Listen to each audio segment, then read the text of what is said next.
सुप्रभात बच्चों, आज हम कक्षा 12 विषय हिंदी काव्यखंड में पाठ 2 कैकेयी अनुताप यानी कैकेयी का प्रायश्चित, जिसके रचनाकार हैं राष्ट्र कवि मैथिली शरण गुप्त जी। इससे पहले कक्षा में मैंने आपको तदंतर से लेकर के पाई जिसको तक पढ़ा दिया था ना, उसके आगे अब हम पढ़ाएंगे। ठीक है। उसमें जो है प्रभु श्री राम जी कहते हैं उसके हृदय की गहराई को कौन जान सकता है, जिसको जन्म देने वाली उसकी माता ही नहीं जान पाई। तब रानी कैकेयी कहने लगती हैं, यह सच है तो अब लौट चलो तुम घर को ना। रानी कैकेयी कहती हैं, यदि यह बात सत्य है कि मैंने भरत को जन्म देकर के भी उसके हृदय की गहराई को, उसकी उच्च भावनाओं को मैं नहीं जान पाई, तो हे पुत्र अब तुम घर को लौट चलो। चौके सब सुनकर अटल कैकेयी स्वर को, अटल कैकेयी स्वर, कैकेयी के इन दृढ़ निश्चयी स्वरों को सुन करके सभी लोग यानी सारी वहां उपस्थित सभा चौंक जाती है। सबने रानी की ओर अचानक देखा, सब लोग अचानक रानी कैकेयी की ओर देखने लगते हैं।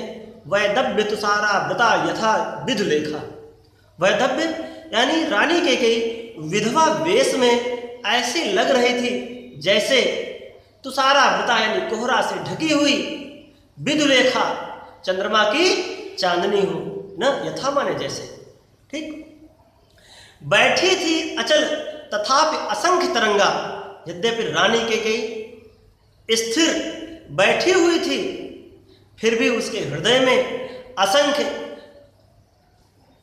विचार उत्पन्न हो रहे थे। वह सिंही अब भी हाहा गोमुखी गंगा, वह सिंह के समान गर्जना करने वाली रानी कैकेयी अब गोमुखी गंगा के समान शांत, शीतल और पवित्र हो गई। हाँ जनकर भी मैंने ना भरत को जाना, सब सुन ले तुमने स्वयं अभी यह माना। रानी कैकेयी कहने लगती हैं, हाँ मैंने भरत को जन्म देकर के भी उसे जान नहीं पाई। यह सभी लोग मेरी बात को सुन ले, अभी अभी आप लोगों ने, तुमने भी इस बात को माना है कि मैंने भरत को जन्म देकर के भी उसे जान नहीं पाई। अपराधीन मैं हूं, यह सच है तो फिर लौट चलो घर भैया। हे भैया, यदि यह बात सत्य है कि मैंने भरत को जन्म देकर के नहीं जान पाई, तो अब तुम घर को लौट चलो। अपराधीन मैं हूं तात तुम्हारी मैया, वन भेजने का जो अपराध किया है वह तुम्हारी माता यानी अर्थात मैंने किया है। इसकी सजा मुझे जो चाहे वह दे लो, परंतु घर को लौट चलो। यदि तुम घर को लौट के नहीं चलते हो तो यह तो भरत के लिए दंड स्वरूप ही होगा। यह कहाँ का न्याय है कि अपराध मैं करूं और इसकी सजा मेरा पुत्र भरत भुगते। तो एक बार पुनः देखें, रानी कैकेयी कहने लगती हैं कि यह बात सत्य है कि मैंने भरत को जन्म देकर के भी उसे नहीं जान पाई, तो हे पुत्र अब तुम इस बात के लिए मत उठो और घर को लौट चलो। रानी कैकेयी के इन दृढ़ निश्चयी स्वरों को जब सब लोग सुनते हैं, सारी सभा सुनती है, तो अचानक चौंक जाती है। वह रानी कैकेयी को विधवा है ना, सब लोग रानी कैकेयी की ओर अचानक देखने लगते हैं। देखते हैं कि रानी कैकेयी विधवा वेश में है और वह विधवा वेश में ऐसी लग रही थी जैसे कोहरे से ढकी हुई चंद्रमा की चांदनी हो। यद्यपि रानी कैकेयी स्थिर बैठी हुई थी फिर भी उसके हृदय में असंख्य विचारों की लहरें उत्पन्न हो रही थी। वह सिंह के समान गर्जना करने वाली रानी कैकेयी अब गोमुखी गंगा के समान शांत, शीतल और पवित्र हो गई थी। वह कहने लगती हैं कि हाँ मैंने भरत को जन्म देकर के भी उसे जान नहीं पाई है, जान नहीं पाया हूं ना। सभी लोग सुन ले मेरे इस बात को, अभी अभी आप लोगों ने इस बात को माना है, स्वीकार किया है। यदि यह बात सत्य है कि मैंने भरत को जन्म दे करके भी नहीं जान पाई, तो हे भैया, हे पुत्र, अब तुम घर को लौट चलो न। अपराधिन मैं हूँ तात तुम्हारी मैया। हे तात, हे पुत्र, आपको वन भेजने का जो अपराध किया है वह तुम्हारी माता ने किया, मैंने किया है न। तो ये कहाँ का न्याय है कि अपराध मैं करूं और इसकी सजा मेरा पुत्र भरत भुगते। यदि आप वन से घर को नहीं लौट कर चलते हैं तो यह तो भरत के लिए दंड स्वरूप भी होगा। इसलिए हे पुत्र, अब तुम घर को लौट चलो, इस बात के लिए मत रूठो। अगला देखें, दुर्बलता का चिन्ह विशेष शपथ है, पर अबला जन के लिए कौन सा पथ है। रानी कैकेयी कहने लगती आगे, यदि शपथ यानी कसम खाना दुर्बलता की निशानी है, यदि कसम खाना दुर्बलता की निशानी है ना, तो मुझ अबलाजन, मुझ अबलाओं अर्थात स्त्रियों के लिए कसम खाने के अलावा पथ माने रास्ता दूसरा और कौन सा रास्ता है ना? यदि मैं उकसाई गई भरत से हूं, रानी कैकेयी दुखी होकर के कहने लगती हैं, यदि आपको वन भेजने में मुझे भरत ने उकसाया हो या उसका जरा सा भी हाथ हो न, तो पति समान ही स्वयं पुत्र भी हों। तो जिस प्रकार से मैंने अपने पति को खो दिया है उस प्रकार से मैं अपने पुत्र को भी खो दूं न। सब लोग रानी कैकेयी को इस बात को कहने के लिए रोकने लगते हैं। तो रानी कैकेयी कहते हैं, ठहरो, मत रुको, मुझे कहूं सो सुन लो। रानी कैकेयी कहते हैं, ठहरिए, मुझे कहने से आज मत रोकिए, मुझे जो कहना है उसे कह लेने दीजिए। सभी लोग मेरी बात को सुन लो, पाओ यदि उसमें सार उसे सब सुन लो। यदि उसमें कहीं आपको बात अच्छी लगती है, कोई सार तत्व मिलता है, तो उसे ग्रहण कर लो, अन्यथा छोड़ दो। करके पहाड़ सा पाप मौन रह जाऊं मैं। रानी कैकेयी कहने लगती हैं, क्या राम को जो वन भेजने का पहाड़ के जैसा मैंने पाप किया है, उस पाप न, इतना बड़ा पाप करके भी क्या मैं चुप रहूं? उसके बदले में मैं क्या राई सरसों के बराबर भी मैं प्रायश्चित न करूं न? राई भर भी अनुताप न करने पाऊं। अनुताप माने प्रायश्चित, क्या उसके बदले में मैं राई के बराबर भी प्रायश्चित न करूं? आगे, थी सनक्षत्र निशा सस निशा ओस टपकाती, रोती थी नीरो सभा हृदय थपकाती। जिस समय रानी कैकेयी अपने पापों का प्रायश्चित कर रही थी उस समय रात्रि तारों से जड़ी हुई थी। नक्षत्र यानी नक्षत्रों से युक्त थी, अर्थात तारों से जड़ी हुई थी। सस निशा न, सस चंद्रमा की चांदनी से युक्त थी और ओस के रूप में अपने आंसुओं को टपका रही थी। रोती थी नीरो सभा हृदय थपकाती, सारी सभा, नीरो माने मन ही मन, हृदय को थपथपाते हुए टूटते हुए रुदन कर रही थी। तो एक बार फिर से देखें, रानी कैकेयी कहने लगती हैं कि यदि कसम खाना दुर्बलता की निशानी है तो मुझ स्त्रियों के लिए कसम खाने के अलावा अपनी बात को सिद्ध करने के लिए दूसरा और कौन सा मार्ग है। यदि मुझे भरत ने आपको वन भेजने के लिए उकसाया हो या भरत का जरा सा भी हाथ हो, तो जिस प्रकार से मैंने अपने पति को खो दिया है उसी प्रकार से मैं अपने पुत्र को भी खो दूं। तब रानी कैकेयी को सभी लोग रोकने लगते हैं ऐसी बात कहने के लिए। तब रानी कैकेयी कहती हैं, ठहरो, मैं आज जो कह रही हूं मुझे कहने से मत रोको, सभी लोग सुन लो। यदि मेरी बातों में कहीं भी आपको सार तत्व मिलता है तो उसे ग्रहण कर लो, अन्यथा छोड़ दो। रानी कैकेयी कहने लगती हैं, क्या मैं पहाड़ राम को जो वन भेजने का पहाड़ के जैसे भारी पाप किया है न?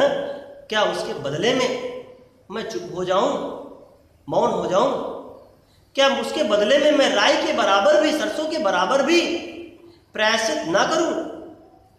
न? जिस समय रानी कैकेयी अपने पापों का प्रायश्चित कर रही थी उस समय रात्रि तारों से जड़ी हुई थी, चंद्रमा की चांदनी से युक्त थी, आंसुओं के ओस के रूप में आंसुओं को टपका रही थी। सारी सभा मन ही मन हृदय को थपथपाते हुए रुदन कर रही थी ना। अब आगे देखिए, उल्कासी से लेकर के मेरा तक।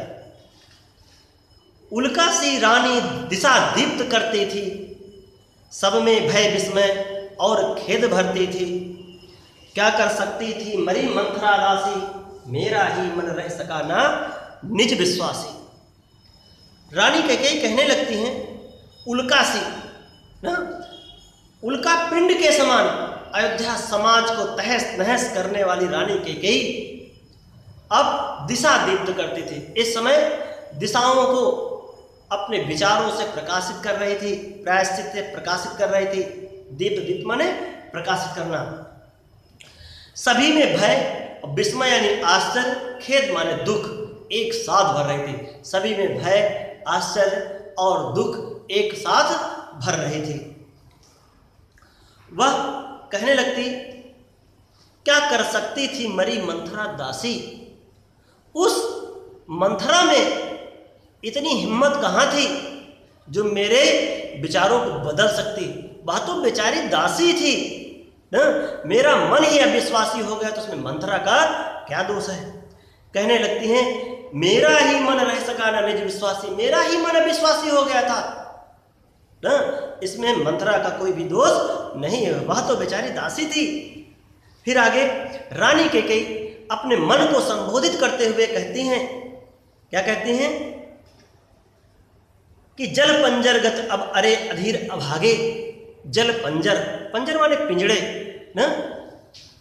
तो इस शरीर रूपी ठठरी के भीतर स्थित मेरे अभागे मन ना, इस शरीर रूपी ठठरी के भीतर स्थित मेरे अभागे मन ना, वे ज्वलित भाव थे स्वयं तुझी में जागे। क्या उस समय तुम्हारे मन में ना, क्या अपने घर में ही आग लगाने वाले भाव जगे थे और कोई बातें शेष नहीं थी। यदि अब तुमने आग लगाई है तो उस आग में तू ही जल। आगे रानी कैकेयी कहती हैं, वे ज्वलित भाव, क्या उस समय ईर्ष्या के ही भाव भरे हुए थे ना? और कोई मन में भावना नहीं थी। क्या शेष बचा था कुछ और न इस जन्म में। क्या इस मन में कोई और भावना शेष नहीं बची हुई थी। कुछ मूल्य नहीं वात्सल्य मात्र क्या मेरा। क्या मेरा जो पुत्र के प्रति वात्सल्य प्रेम है, पुत्र के जैसा प्रेम है, क्या आज उसका कोई मूल्य नहीं है। थूके मुझ पर त्रैलोक्य भले ही थूके न, सॉरी, पर आज अन्य सा हुआ वत्स भी मेरा, जिसके कारण मेरा पुत्र भी आज पराये के, अन्य मतलब पराये के जैसा हो गया है। थूके मुझ पर त्रैलोक्य भले ही थूके, आज चाहे मुझ पर तीनों लोग भले ही थूके। जिसको जो कहना हो कह ले, कोई आज कहने से कोई क्यों चूके। हाँ, एक बार फिर से देख लीजिए।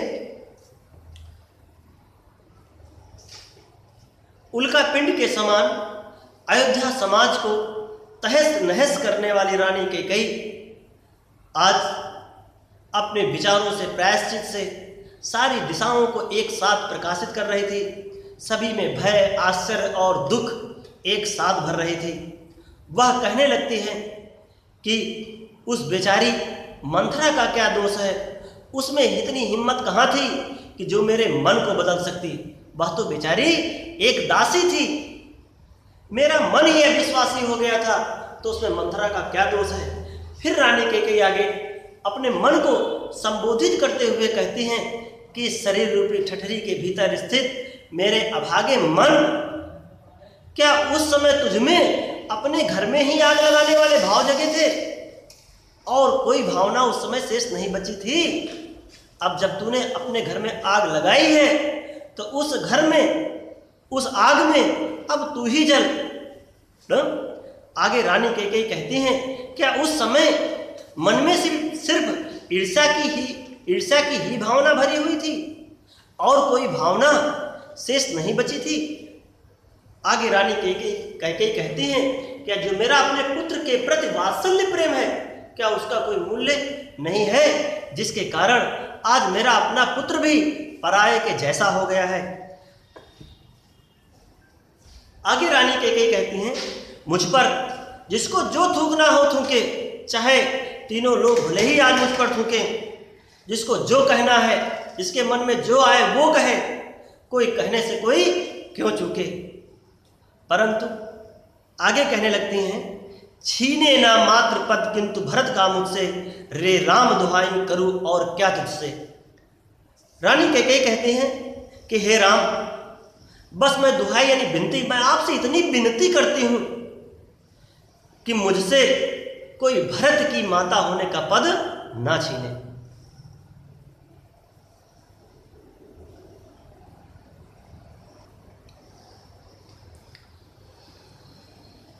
रानी कैकेयी कहने लगती हैं कि हे राम, दुहाई माने विनती ना, हे राम, मैं आपसे इतनी विनती करती हूँ कि मुझसे कोई भरत की माता होने का पद